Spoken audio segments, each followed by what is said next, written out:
It's Sunday, March 6, 2022, and you're listening to episode 591 of Fear the Boot, a show about tabletop role-playing games and a little bit more. Running time for this episode is 40 minutes.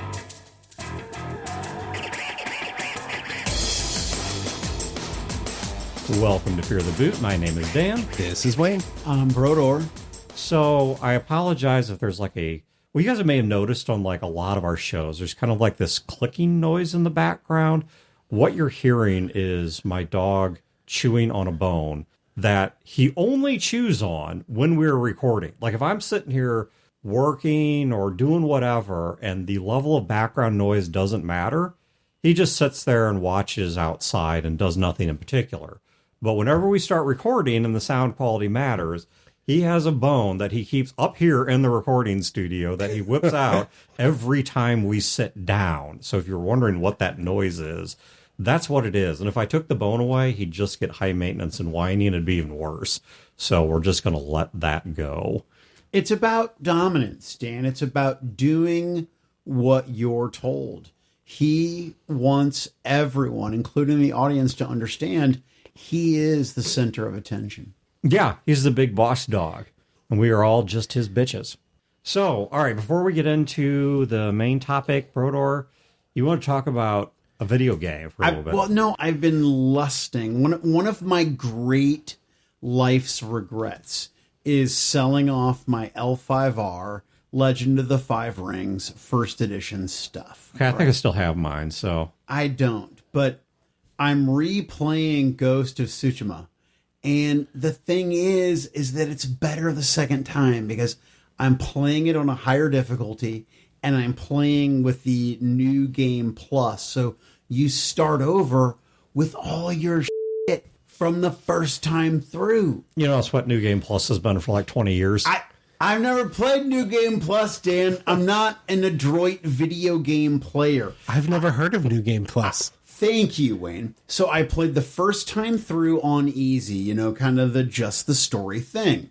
But then my buddies tell me, well, you can play it again on New Game Plus and just increase the difficulty, but start the game over with all the cool shit that you collected the first time through. So now I'm going on these adventures, right, where the fights are significantly more challenging for me because the difference between easy and medium, it's big deal to me, right? It's a big freaking deal. I went from kicking ass to getting my ass kicked. However, it's amazing. One of the first things I did, they released this guy, Baku the Voiceless, and they have this new commerce called Ghost Flowers. So you go there and he's got new charms for your sword. And the first charm I buy was the charm of Carnage. All combat is bloodier. Holy shit. So not only are the fights more difficult and it's forcing me to be a better player, but when I hit dudes, oh, there's so much blood. It's so good. So is it ever not raining in your world now? No, so it never rains in my... Well, that's not true. That's a lie. It rains in my world. However, I play one of my many different flute songs to change the weather in the world. It's amazing. So you are the force that is holding back the tide of your own evil. I am indeed. And so now that I've got a lot of XP playing the game, I'm just exploring stuff for the sake of exploring and really taking my time to explore more of the world and really enjoy the game. And with that, I'm even more deeply enjoying my fucking murder. It's so good. Sometimes it's a cascade of what is effectively a grenade. Sometimes you just run down a group of men with your horse. Sometimes you dive off of the horse and you just throw kunai or throwing knives into a huge crowd of dudes until they're all staggered. And then you just chop them down until you've got enough kills built up for ghost mode. And then you just mow dudes. It's glorious. There's so much delicious violence porn. You know what this kind of reminds me of is two things. The first I was thinking of is there was a game that, man, I wish they'd make a part 3 for. It's called Black and White, and they made a Black and White 2 where you played a god and you had followers. Like you had this village that, because they take this sort of, I don't know if it's Gnostic or what it is, but sort of view that the desire for God to exist basically creates an emergent life force or whatever. And so the desires of this village basically bring you into existence. And there's this giant monster that could be any number of animals. It could be a tiger, a lion, a turtle, all kinds of different stuff. And you could train it, like virtual pet sort of ways. So you reward it for certain things and it does them more. You punish it for certain things and it stops doing them. And it also watches what you do. Yeah, you can also do the same with your people. You can like backhand your people. Yeah, but you have to train everything up to a certain extent, because your power only exists as far as the faith of your people extends it. So if you want to like fight another god or something that's outside of that border of faith, you have to have trained up and trust that your monster is going to go do it for you. And then the second one, they give you the ability to also raise armies from your people. But based on the type of god you are, because you can garner faith by answering their prayers and being nice, or by terrifying them. So like if they pray for grain, you can make it rain on the grain fields, or you can have a volcano erupt in the middle of town, and either way they get the message. But based on which route you go, it's either light more often or nighttime more often. And like your hand goes from this neutral human hand to either this kind of angelic looking, glowing hand, or into this shriveled, long pointed fingernails demon hand. And so the world reacts to the kind of god that you are choosing to play. But the other thing that reminds me of is something that Chad was saying about our Blades game. This is based on Dishonored. He's talking about how there's these waves of rats. What's Dishonored? Yeah, nobody knows. But he's talking about how there's these like waves of rats in the sewer. No, there aren't. That happens as a result of you playing the game somewhat wrong. If you play the game the way you're supposed to, with like stealth and kind of mercy, because you're trying to preserve this kingdom, I guess you don't have to, but that's kind of how I approach it. Because it's your kingdom, or what else, not really. You're loyal to the person it belongs to. So you're trying to reclaim it in good faith. And some of these people are not evil. They're just misled. They just don't understand what the score is.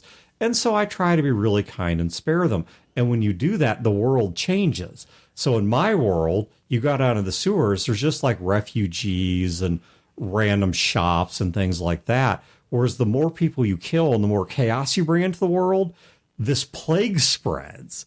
And at the front of the plague are these plague rats that spread the plague. And so you go down in the sewers and there's these waves of rats coming at you, which in my game did not exist. Yeah, same thing. If you're killing people, then everyone you meet on the street is going to try to kill you. If you are stealthing through the missions and not getting caught and knocking people out but letting them live, then you will have supporters out on the street. Yeah. And you can go and have conversation. The entire world is different depending on how you play. And it is actually really horrible stealth mechanics. So it is really the second one's difficult. Not. Well, the first one, yes. Yeah. The first one has really clunky controls and kind of difficult mechanics. The stealth mode is a bit frustrating.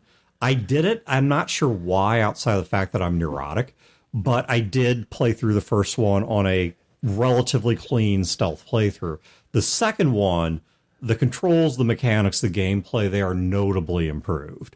And you can play a stealth mission or stealth mode, and things don't go so far off the rails. Like in the first one, you may not kill somebody, but if someone on the map just so happens to die for reasons that have nothing to do with you, and I'm not talking being shady, like leaving a trap, walking away, and be like, oh, that had nothing to do with me. No, I mean, literally, it had nothing to do with you.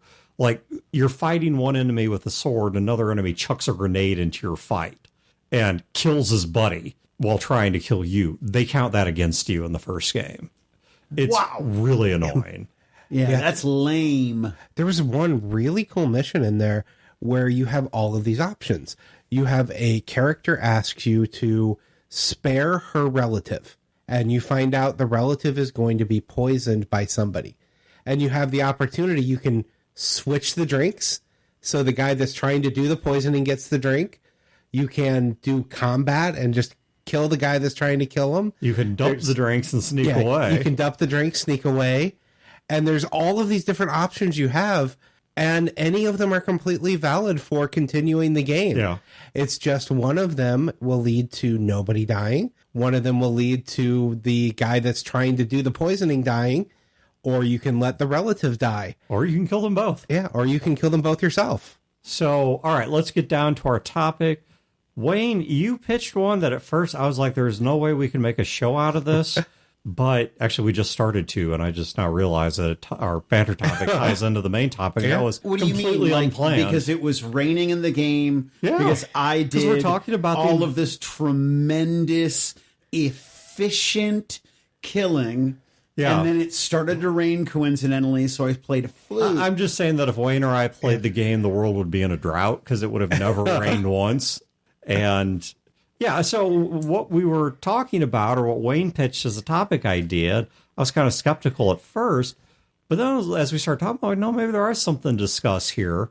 That's weather or environmental issues in a role-playing game. Yeah, what got me thinking about it, this week we had a ice storm followed by a snowstorm, and so we were all stuck inside multiple days. And I'm looking at all the snow, and I'm starting to think back through the games I've played. The only time weather has ever come up in any campaign I've played in has been with Dan as the GM running Skies of Glass games. And I started thinking about this, like, well, why don't I ever have weather? I don't ever talk about it raining, or I certainly have never brought in a hurricane or a tornado or a snowstorm that locks people away for days. It's just one of the areas I look at my game worlds as like, they're lacking that little bit of realism for me. And so it got me thinking about, it's like, well, how do I start integrating weather into games? Right, because how do you use weather as a narrative tool? So in the previous example, Ghost of Tsushima, when you do underhanded, cowardly, when you do dishonorable things, the weather changes in the game, and you can affect that by playing your flute and trying to bring sunlight back. And if you behave more honorably, it is not going to rain, right? Or at least not rain as frequently. But in a role-playing game, for me, the weather is never important unless the weather is an important thing. So like when I was running Midnight is a cold, oppressive world, and agriculture is difficult, and winters are getting longer and longer, and there's snows and what have you. So the oppressive nature of the weather was an important part of the campaign setting. But I'm with you, Wayne. I don't think about it unless it is a really significant plot point. Okay, well, let's start there, because the first model of weather or environmental effects that you have pitched is that they are something that is reflective of the events in the world or the actions of the party. So you see this, let's use video games, Ghost of Tsushima, where it rains more, black and white, whether it's night longer or day longer. You see it in books such as Chronicles of Narnia, where the whole world was trapped in winter because of the White Witch. So her creeping, growing evil or corruption of the world, was creating this endless winter. And so you see this mechanism where the weather and the environment, they become sort of a tangible reminder or temperature taking of what the world's state is at this moment. And I realize magic or something divine creates the easiest opening for that. But I think you could also see it in something like sci-fi. If, for example, there's, let's say, War of the Worlds things where the aliens are trying to change the world's climate and environment. Or you could be in some place where maybe it's just a background effect. You're on a world that's in the middle stages of being terraformed. And so massive rainstorms come through and plant life is just starting to form. And you're by this one drop pod that opens up and sets loose all the insect, but you have it reflective there of the plot or of the actions of the party from a standpoint of technology instead of a standpoint or a temperature taking of the weather as it simply is reflective of magic or their morality. Well, and that's one of the things I started thinking about was weather in different genres. So weather in the modern day, we've got technology to kind of get around things. We've got houses. A really bad winter, we can stay inside where it's warm. We are going to run into issues like it's harder to drive out, so you could make them roll at a disadvantage or roll something to drive that you wouldn't normally do. But then you get into like a fantasy world. A winter could destroy the crops. You know, it could be something severely hindering people. In a modern world, you also look at different places in the world. Somewhere like, say, Seattle, where it rains a lot. That's going to have an impact on the culture there. Right. And conversely, you can think about if I'm running a game in a place where it's always raining, the few times that it's sunny and I highlight the fact that it's sunny and that it's clear skies, I can really affect the mood of the game. Even if I'm not adding any mechanical element based on the weather, it really can inform the tone, I think. Certainly tone. And it's useful for tone and setting. I mean, it's a bit overused, but it was a dark and stormy night thing. It's overused, it's cliche, but we understand nonetheless the value that it has in setting a mood and setting a tone. If I start off with it was a dark and stormy night, you have some ballpark of what kind of story you're about to get. I mean, heck, let's just even look at it just as a matter of setting immersion. Real life, it's one of the first things you notice when you walk outside, if not the first thing. The weather. Is it hot, cold, sunny, cloudy, raining, not raining, snowing? You can't help but notice it. You step outside and it feels cold, it feels hot, it feels whatever. And yes, our technology does make it easier to cope. But if you're a person of either limited means or you're in an area that's underdeveloped, or depending on what you're doing, for example, Wayne, you and I can work from home when it's snowing and there's ice out and it's unsafe to drive. What about the ambulance driver? Not only do they have to still drive that ambulance, they have to drive their car to get into work to drive the ambulance. And so for them, it's a very different world. Let's take this in a modern setting. Let's go with Shadowrun. If you're trying to run from Lone Star and it's raining or foggy or snowing or icing, this changes the dynamic of that run in a way that if it's just a generic kind of gloomy night or whatever, it's not going to have that effect. Well, and it also changes optics for the rigger. Right now, I know the technology is there, so you're going to have thermo and blah, blah, blah, right? But it adds a lot of interesting elements that you as the game master can use to describe the situation. And it provides the players with an opportunity to not play gotcha, but to say, oh, well, that's an interesting challenge. Hey, I have this thing that overcomes it. Or, oh, that's an interesting thing that I hadn't considered. I have this other knack or trick to circumvent that issue, right? Well, and think about describing a stakeout. You're watching someone, whether it be a modern setting, wherever, in the middle of the summer where it's hot, you're going to be trying to stay out of the sun.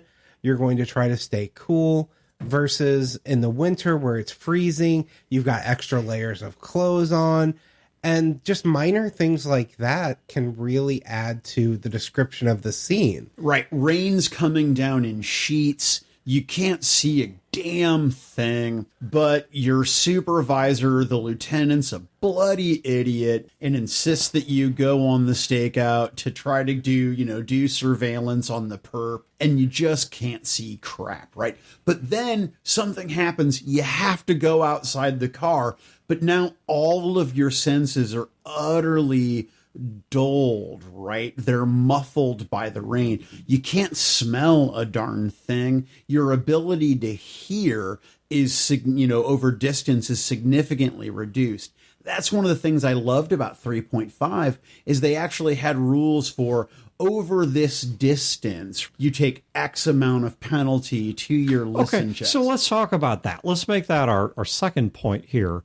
I wonder if one of the reasons it doesn't come up more often is because when people run a game or play a game, they tend to look, as we've talked about in the past, at the buttons and levers that are on their character sheet or described in the rule book, and they say, this must be what the basic cycle of play is about. If it's D&D, I'm going to get my adventurers together, we're going to go out, we're going to have an adventure, fight some monsters, get our treasure, come back home, And then there's rules for the aftermath, hiring retainers and building buildings, whatever the heck you want to get into. Is one of the reasons this doesn't come up more often because of the fact that not a lot of game systems do anything with weather.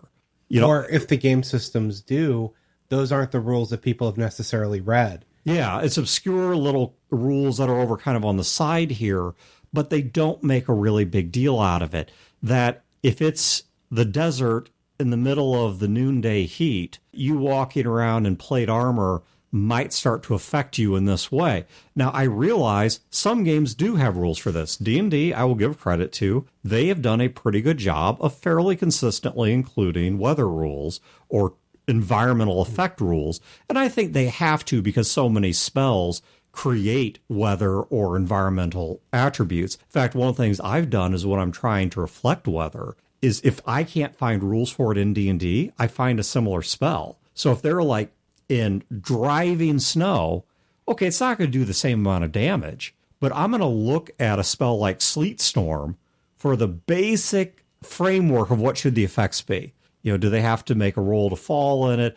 5th edition has what they call difficult terrain rules, where if you're in really bad weather or inclement weather, it's such an overused phrase, but if you're in inclement weather, that it changes the nature of the terrain, which affects your overland travel, and I think might figure into your survival checks and things like that, and affects your movement on the combat map. One of the ones we were talking about at dinner is Battletech has environmental rules. I'll be honest, as of the current state of the rules, I don't know which book they're in.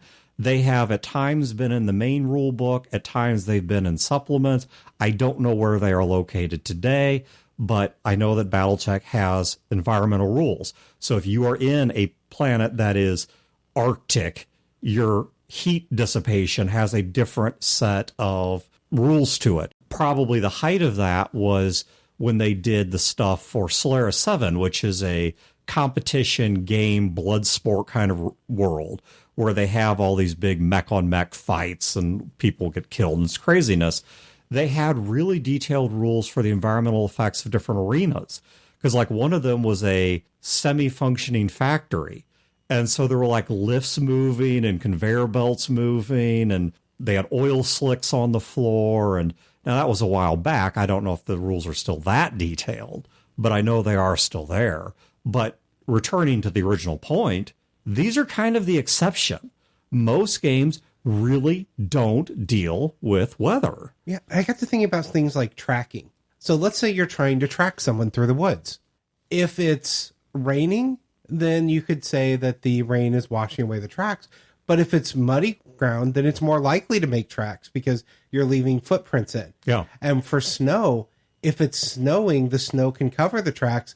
But if it's already snowed and the snow has stopped, then you're leaving more tracks. Or do you get that weird blend like I see when my dog goes out to take a dump, where it snowed and my dog obviously walked a path, but then it stopped snowing, and then it snowed again, and you get those really cool little recesses of foot. Because they'll say the snow is 6 inches of snow, but if a dog or a human being walked through there mid-snow, well, the snow all around it's 6 inches deep, but the snow right where you stepped is 3 inches more shallow. Right. And then there's the crunch of the snow. There's so many cool directions to go. And I got to thinking about all the different things with driving. So let's say it's snowing out and you're in the middle of a scene in, say, a mall or something, and you have to rush after someone. You rush out and jump in the car, but it's been snowing the last 2 hours. Did you take time to clear off your front windshield? Did you take time to clear off your back windshield? Ever lived in the American Southwest? Forget dust the storms. snow. Oh, well, that too. Yes, dust storms and dust devils and things like that. But you may get in the car and the steering wheel's too hot to touch. Yeah, I've had that here. And it happens all the time in the Southwest. You have to like Nevada or New Mexico or something. There are times that if you don't have gloves or like a handkerchief or something, if you don't let that AC run for a bit, you can't touch the steering wheel. Yeah, we're in a great place for adding weather into our games because here in the Midwest, we get it all. Yeah, we see all 4 seasons. Yeah, we get all the extremes of all the seasons. Right. Sometimes we'll have all 4 seasons in 1 month. Actually, you're not joking. Yes, that really has happened. I've seen it go from 80s or 90s to a snow day in the same month. It's disturbing. We saw it happen this month. Yeah, actually, it just kind of happened. But yeah, it's such an omnipresent part of our life. It doesn't get reflected much in role-playing games. You know what it is? And I'm going to sound dumb, but whatever. I sound dumb all the time. It's because we're inside. Everything that we do in gaming, we're in a climate-controlled environment. We're comfortable, we have our drinks, we have our chairs, we have our snacks, we have our water, and we're in this comfortable, well-lit environment, and we don't think about it. And when we are talking about the things that we want to sort of escape and immerse ourselves into, weather's not something that I instinctively think about. I think about the emotion of the NPC. I think about the smell of the perfumes or the aromas in the air. I think about textures of clothing and that sort of stuff, but I never think about, is it overcast? Is it cool? Is it raining? Think about how cool it would be, though. You're describing the big fight between your fighter and this gladiator, and they're out in a field fighting. Okay, you can give all these really cool descriptions. Now think about that scene with it's pouring down raining. Your gladiator takes its pose and its foot slides in the mud. Yeah. And like, all of these extra cool things you can add to the scene if it's raining and windy. Yeah, like you can only move half speed. If you move full speed, you have to make a dex save or strength save. And if you fail it, you fall and you're prone and lose your action. Right. And so many games have great mechanics that you can add on the fly to that stuff. Yeah. But again, it is an element that I rarely consider unless the element is a really, really important part of setting the scene for that particular scenario or situation. Well, and that's what I'm starting to think. What are those kind of things you could set up? Imagine you have an NPC that the players don't like, that you want them to interact with, but it's not quite to the point that they're ready to kill the NPC. Right. You can put them in a location where suddenly there's a storm. They have to take shelter with this person they don't like. Or this NPC you've wanted them to interact with that they just don't seem to interact with. Trap them in a building. It's snowing outside. It's storming outside. There's a hurricane coming, and you've got to get cover. Yeah, it's the heart of winter, and a sniper is harassing them that they can't see because it's too heavily snowed outside. And they're not even sure how the sniper sees them. Interesting plot point to develop.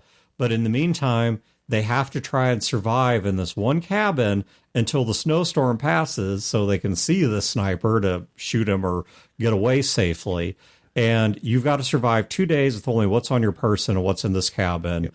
And by the way, I'm starting a clock. You're going to start taking some kind of damage or penalty or disadvantage on your rolls or whatever your game system allows for. And if you guys don't keep the temperature up, the food up, and the party you're competing with for your goal that this sniper is keeping you from, they're trapped in the building with you. Yeah. Oh, yeah. See, that's a great story. They're not bad guys. They're not the enemy. They're your competition. Yeah. And now you've got the same threat outside and the same threat inside and the same finite resources you're fighting over. It's a fantastic story. Weather and environment make it possible. Forget weather. Let's do another environmental issues. What if there's a locust swarm going on? What if there's an earthquake going on? What if there's a volcano that's about to erupt? I mean, there's all these sorts of things that add tension, that add a sense of a countdown clock, that the world around you is falling apart. Movies use this for cheap tension all the time. There's two people fighting on a plane, and that's not enough. So the plane is in the process of crashing. Or two people are fighting on a bridge, and that's not enough. So there's a tsunami coming. Or they're doing it in the middle of an earthquake, and the bridge is falling apart. Or a siege engine hit it, and so the bridge is collapsing. And yeah. Or maybe you need something, and there's a storm that's cut it off. Your truck didn't get here with your supplies. And now you've got to figure out what you're going to do for this next mission without your supply because the truck is on the other side of the bridge that flooded because it's flood season. Yeah, there you go. Go to Shadowrun. Your fixer cannot deliver your items. You have purchased them. They should be here. But because of flooding, they've had to close a bridge. Your fixer cannot get them to you. unless you want to pay extra to have someone take a boat across torrential rivers or something. I've never thought about things like these until this week when I'm looking outside and thinking, man, it really sucks that they can't go outside right now. We went to the grocery store on Thursday, right? Once the roads were traversable in the afternoon, we got to Trader Joe's. They had nothing. I was so enamored with how empty the shelves were that I literally took pictures of it. I was stunned. So I remember doing that right when the pandemic hit. Oh, yeah. Yeah.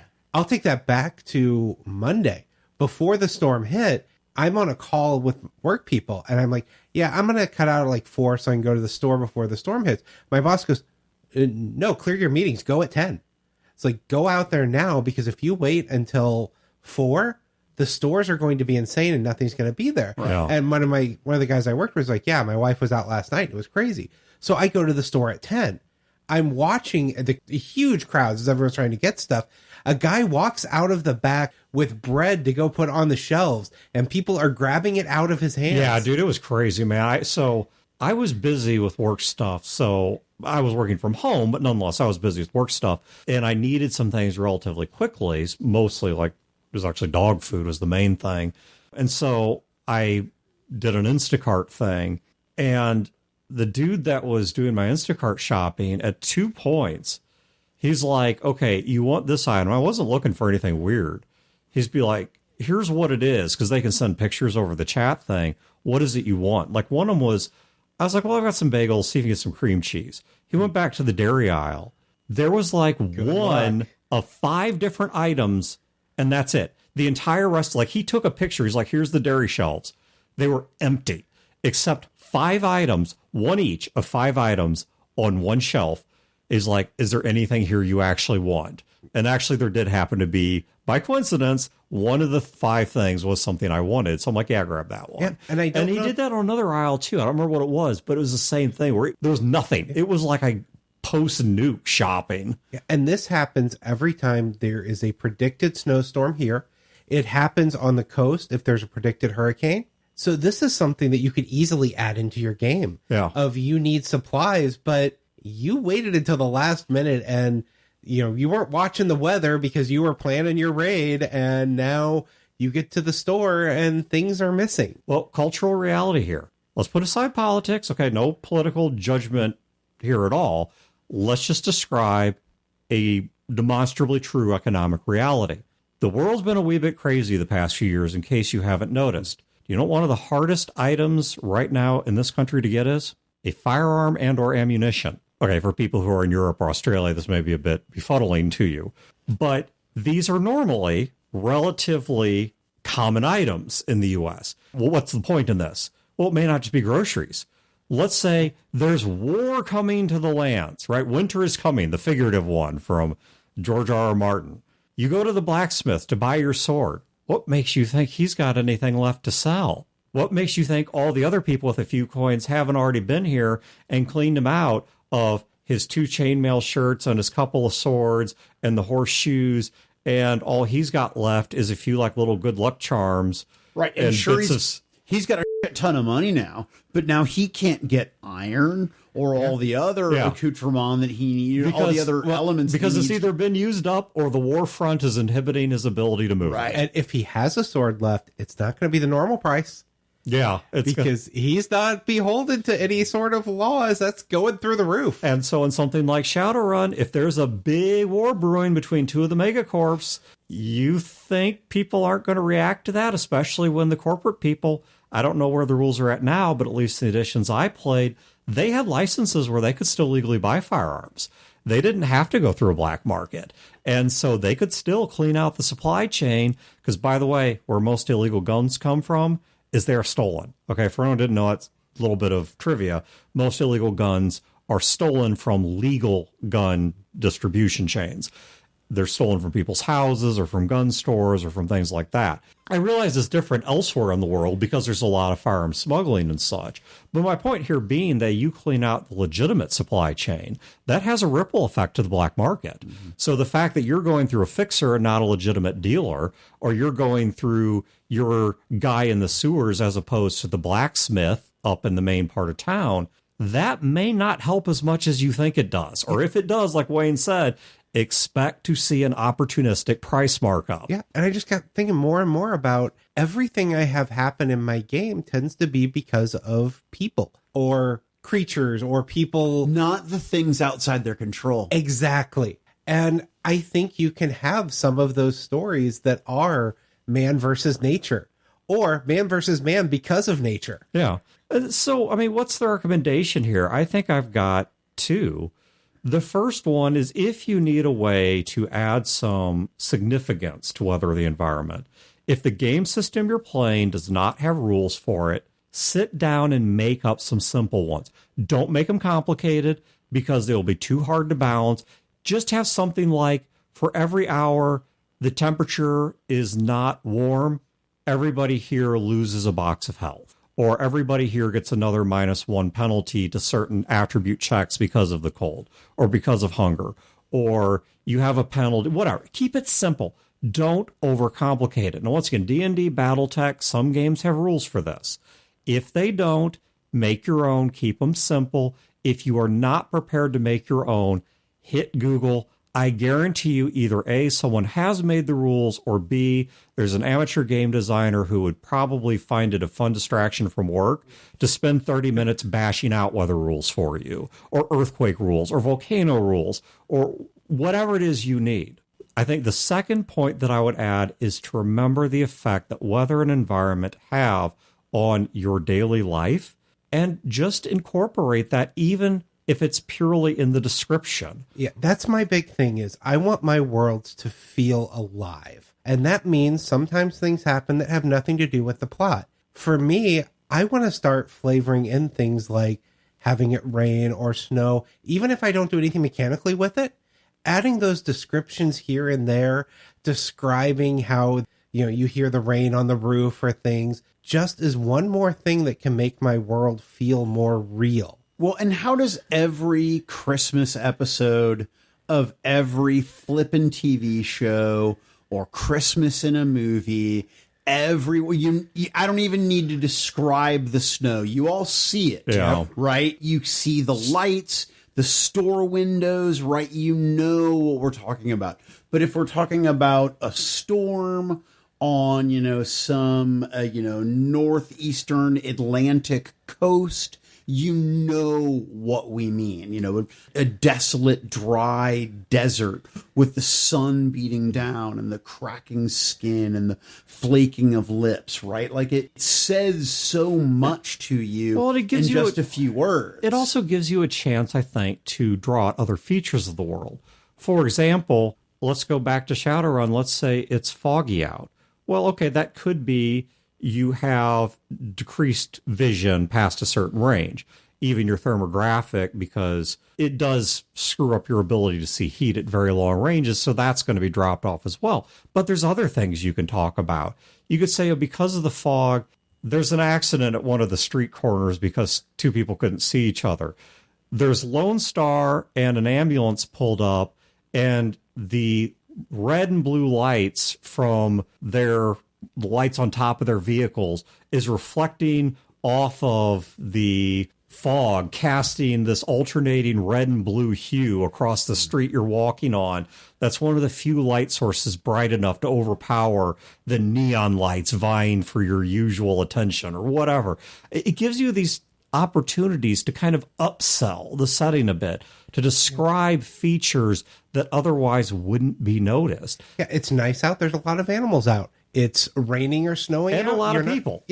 Raining or snowing, you're not seeing as many people or animals. Even something as simple as that can add flavor to the world. Yeah. You can't commit a crime with no witnesses on a day where it's sunny and 70 degrees Fahrenheit. It just ain't going to happen. There are going to be so many freaking people around and out and doing stuff. Anyway, I think that's where we're going to wrap this one up. Remember that Fear the Con sign up is still going on, fearthecon.com. I will put a link to that in the show notes. Not that it's hard to remember, but just in case you need it. Other than that, you guys have a great week and great games, and we will catch you next time. This has been a production of Fear the Booth, copyright 2022. Listeners are free to use this episode in a non-commercial endeavor, so long as credit is provided to fearthebooth.com. You can find previous episodes and other resources at feartheboot.com. If you wish to support this show and its related endeavors, you can do so at patreon.com/feartheboot.